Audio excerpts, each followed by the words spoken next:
ఆంధ్రప్రదేశ్లో చాలామంది దళితులు మెజారిటీ శాతం జగన్మోహన్ రెడ్డికే ఓట్లేస్తారు.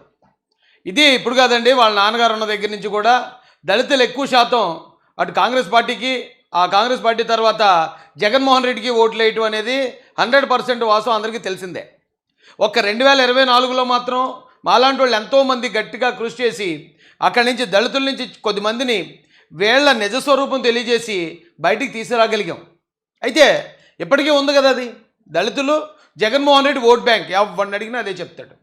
అయితే మరి అలాంటి దళితులకు ఏదైనా కష్టం వస్తే జగన్మోహన్ రెడ్డి స్పందన ఎలా ఉంది? ఇప్పుడు ఆకివీడు వర్సెస్ అనంతబాబు అని పెట్టానండి.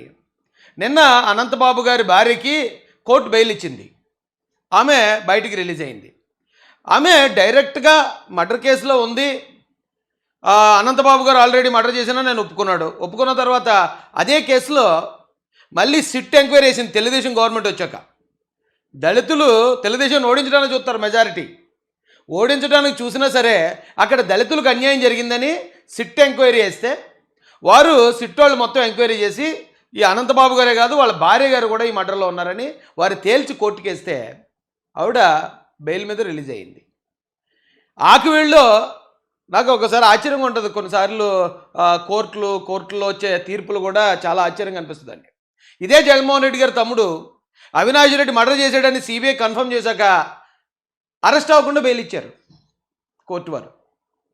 అలాగే ఇప్పుడు మర్డర్ కేసులో ఉందని చెప్పిన తర్వాత అనంతబాబు గారి భార్య గారు కూడా ఆవిడ బెయిల్ మీద బయటకు అరెస్ట్ అవ్వలేదు ఒక్కరోజు కూడా. కానీ ఆకివీళ్ళలో జగన్మోహన్ రెడ్డిని ఉత్సాహపరచడానికి జగన్మోహన్ రెడ్డి తొత్తులు కొంతమంది రెచ్చగొడితే పాపం అమాయక దళితులు అక్కడ ఆ కేసులో అటెంప్ట్ మర్డర్ కేసు, అది మర్డర్ కేసు కూడా కాదు, అది అటెంప్ట్ మర్డర్ కేసు. కొన్ని సందర్భాల్లో జస్ట్ 324, 326 పెట్టే కేసు అది. ఓకే, మతాల విషయంలోకి వచ్చింది కాబట్టి వాళ్ళ దాడి అనేది రాష్ట్ర వ్యాప్తంగా తీవ్ర సంచలనం రేపింది కాబట్టి అటెంప్ట్ మర్డర్ కేసు పెట్టారు. వాళ్ళ అరెస్ట్ నాకు తెలిసి మీరు చూడండి, జగన్మోహన్ రెడ్డి దయ వల్ల ఆకివీడు దళితులు ఒక 4 రోజుల కన్నా వెనక్కి వస్తే వాళ్ళ అదృష్టవంతులే, నెల. అయితే ఈవేళ నాకు ఒక శుభవార్త ఒకటి అనిపించిందండి. ఏంటంటే నేను గత 4 రోజుల నుంచి ఇష్యూ జరుగుతున్న దగ్గర నుంచి కూడా చెప్పుకొస్తున్నాను వాళ్ళకి, ఆకివీడు దళితులారా మీరు ఎవడో రెచ్చగొట్టడని రెచ్చిపోకండి, రామాలయం జోలికి వెళ్ళకండి, శ్రీరాముడు జోలికి వెళ్ళకండి, అది హిందువులకు సంబంధించింది, వాళ్ళు ఏదైనా చేసుకుంటారు, వీలైతే సహకరించండి, ఇలా దూరంగా ఉండండి తప్ప ఎవడో రెచ్చగొట్టడని రెచ్చగొడితే మిమ్మల్ని బూచిగా చూపించి వైసీపీ రాష్ట్ర వ్యాప్తంగా మత ఘర్షణలు రేపడానికి ప్లాన్ చేస్తుంది. ఎందుకు మత ఘర్షణలు రేపడానికి ప్లాన్ చేస్తుందండి? కొన్ని విషయాల్ని తప్పుతో పట్టించాలి. చంద్రబాబు నాయుడు గారు దాదాపు 5 లక్షల చిల్లర మందికి టిట్కోయిలు పంచారు వచ్చిన 20 నెలల్లో.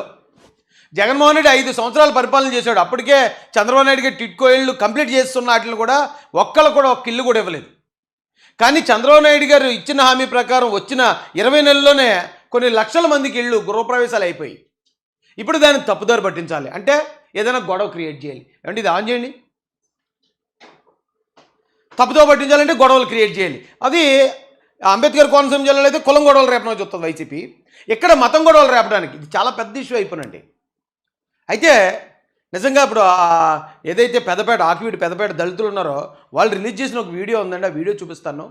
అదే కనుక నిజమైతే ఆకివీడు పెద్దపేటలో ఉన్న దళితులందరూ అదే మాట మీద నిలబడితే ఈ సమస్యకి పరిష్కారం వస్తుంది. రామాలయం జోలికి వెళ్ళకండి, మత ఘర్షణలు కూడా ఆగినట్టే అండి, ఆల్మోస్ట్ ఆగినట్టే. మళ్ళా టిట్కో ఇల్లు కడతాను, ప్రతి ఒక్క పేదవాడికి 2 సెంట్లు ఇంటి జాగా ఇచ్చి ఇల్లు కట్టించే బాధ్యత నాదని మీ అందరికీ ఆమె ఇస్తున్నా. ఈరోజు అధికారంలోకి వచ్చిన 7 రూపాయలని 20 నెలల్లో ఇది 2వసారి. 25 నవంబర్ 12న అన్నమయ్య జిల్లా రాయచోట్ నియోజకవర్గంలో 3 లక్షల మందికి గృహ ప్రవేశాలు చేశాం. ఈ రోజు ఇక్కడ మీరు చూస్తే దగ్గర ఏపీ టిట్కో 1,00,000 ఇండ్లు, ఇంకో పక్క ఏదైతే హౌసింగ్ కింద ఇంకొక 1,50,000 ఇండ్లు కడుతున్నాం. ఈ ఒక్క తిరుపతి జిల్లాలో 15,659 ఇళ్లు నిర్మించి ఈ పేదవాళ్ళ కళ్ళల్లో ఆనందం చూడడం నా అదృష్టంగా నేను భావిస్తున్నాను. మళ్ళా టిట్కో ఇల్లు కడతాను, ప్రతి ఒక్క పేదవాడికి 2 సెంట్లు ఇంటి జాగా. అలాంటి ఆయన చూస్తే చేతులెత్తి దండం పెట్టాలనిపిస్తుందండి. అక్కడ మొత్తం అందరికీ ఇస్తూనే ఒక మైనారిటీ ఫ్యామిలీకి ఇస్తూ ఫోటో దిగాడు ఆయన. అదే పెట్టారు తెలుగుదేశం పార్టీ అఫీషియల్లో. అంటే అన్ని మతాలు మాకు సమానం అని పెద్ద ఆయన చెప్పకనే చెప్పాడు. ప్రతి ఒక్కరు కూడా ఇల్లు లేక ఇబ్బంది పడకూడదు, ఇంటది కట్టుకోలేక ఇబ్బంది పడకూడదని లక్షల మందికి ఇల్లు కట్టి ఆయన గృహప్రవేశాలు చేస్తూ ఉంటే, మరో పక్కన ఈ గలీజ్ ఎదవలు, ఈ పనికిమాలిన ఎదవలు చేసేది ఏంటండి? ఇక్కడ దళితులు అంటే వాళ్ళే అమాయకులు, వాళ్ళే చెప్పింది నమ్మేస్తారు వెంటనే. అందుకే వాళ్ళకే చెప్పి అటు త్రిపులార్ గారిని రెచ్చగొట్టి ఆయన్ని పిలిపించారు, ఇటు వీళ్ళని రెచ్చగొట్టి ఇచ్చేసి ఇదేదో మత ఘర్షణలుగా క్రియేట్ చేసేద్దామని 57 మంది దళితుల్ని, అమాయకమైన దళితుల్ని వీళ్ళ రెచ్చగొట్టి పాపం జైలు పాలు చేశారండి. అటెంప్ట్ మర్డర్ కేసులో జైల్లో ఉన్నారు, అందులో మహిళలు కూడా ఉన్నారు. ఏదేమైనా దళితులు బలైపోయినా పర్లేదు జగన్మోహన్ రెడ్డి గారికి, వైసీపీకి. కానీ వాళ్ళకి ఏంటంటే తెలుగుదేశం చేసే అభివృద్ధి పనులు బయట రాకూడదు, అందుకని ఏదైనా గొడవలు క్రియేట్ చేయాలి. సినిమాలో విలన్లు కూడా ఉండరు కదండి ఇలాగా. అయ్యా ఈయన చూడండి, ఈయన ఏం చేస్తున్నాడండి? నారా లోకేష్ గారు ఆయన ప్రజా దర్బార్ పెట్టి ప్రజలందరినీ కూడా ఏదో సొంత ఫ్రెండ్స్ లాగా, సొంత అన్నదమ్ముల్లాగా వాళ్ళ సమస్యలు వింటూ ఆ సమస్యలకు పరిష్కారాలు తీసుకొస్తూ ఒక ఫ్యామిలీ అట్మాస్ఫియర్, అంటే పాలకులకి ప్రజలకి. అరే ఇంత గొప్పగా ఉంటున్న వేళనే, ఇంత గొప్పగా పరిపాలిస్తున్న వేళనే ఈ గొప్పతనం బయటికి వెళ్ళకూడదు అంటే ఏదైనా మత ఘర్షణలు రేపాలి, కుల ఘర్షణలు రేపాలి. అక్కడ గొడవ లేకపోయినా కొంతమంది పనికిమాలిన వాళ్ళని దానికి ఏజెంట్లుగా పెట్టుకోవటం, అక్కడ ఉన్న వాళ్ళని రెచ్చగొట్టడం. ఏం దారుణం అండి ఇది? చూడండి, ప్రతి ఒక్కరి కష్టాలు వింటున్నాడు ఆయన. ఆయన దగ్గరికి వెళ్ళి ఆయన ఒకసారి కష్టం విన్నాడంటే వాళ్ళ కష్టానికి రెక్కలు వచ్చేసినట్టే, కష్టం ఎగిరిపోద్ది అంతే. లోకేష్ గారు విన్నారంటే ఏమండి, ఇదొక ఎత్తు. అయితే ఒకసారి ఇక్కడ కూడా చూడండి, లోకేష్ సార్ ఆర్టీటీకి ఊపిరిపోయడం వల్ల ఏం జరుగుతుందంటే, అనంతపురంలో ఆర్టీటీ అని ఒక ఆర్గనైజేషన్ ఉందండి. కొన్ని కారణాల వల్ల అది క్లోజ్ అయిపోతే దానికి లోకేష్ గారి చొరవ, చంద్రబాబు నాయుడు గారి చొరవతో మళ్ళీ అది ఓపెన్ అయింది. కొన్ని లక్షల మందికి మళ్ళీ అది అక్కడ ప్రాణం పోస్తుందండి.